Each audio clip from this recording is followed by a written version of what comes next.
It's Father Jacob Rouse. I'm the pastor of Notre Dame Parish in Cresco, Iowa. I'm fully aware that I owe you not only a Thursday video, but also a continuation of our sacramental discussion of all the seven sacraments.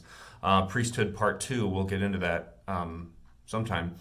But this week was eventful, and I did not have the appropriate time to put in the preparation and research that goes into doing a good job for this. So rather than rush it or try to force it out, I thought I'd talk about another thing that caught my attention, which is some Christian cliches that we all like to use and sometimes fall into. This is different than platitudes, which we've done before. The one I want to talk about very briefly is what would Jesus do? Yes, I had the bracelet, I had the frog bracelet, the fully rely on God, all that stuff. What would Jesus do was a huge thing. The bracelets were cool. What would Jesus do? Constantly thinking to yourself, how can I imitate Jesus in my daily life? That's a very good thing. And then now there's kind of a continuation in Christian culture and merchandise that H.W.L.F. What would Jesus do? And the response merchandising to that is he would love first. I have one of those bracelets actually. Thanks, Ava. He would love first. That's what Jesus would do. He would love first.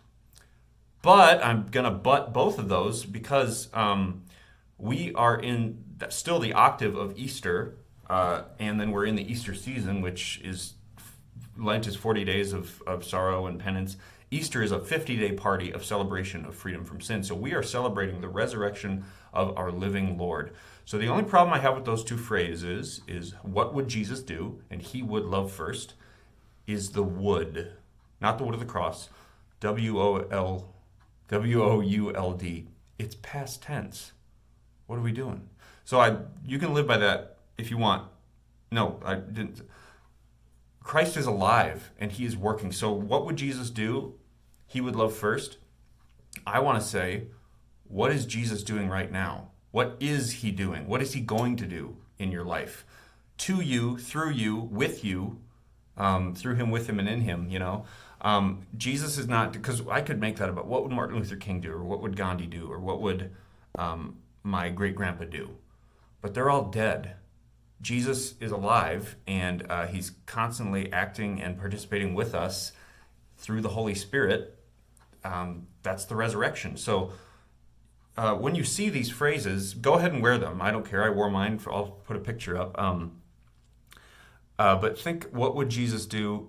Think, what is Jesus doing right now? The living, resurrected, victorious Jesus. What is he doing in my life? How is he trying to make me holier? How is he helping me to love others more? How is he helping to love myself more?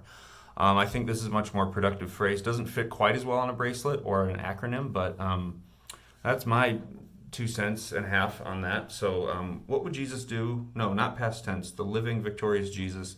What is he doing right now in your life? And you can stop any moment, grocery store, driving home with your kids screaming in the back seat, praying quietly to yourself, going to Mass. What is Jesus doing right now? Because God is always, always working in our lives, behind the scenes, right in front of our eyes. We just need to look and be aware of it. So Jesus is going to do some great things for you today and this weekend and this Easter season. I pray that you're open to it, and I hope you go wash your hands.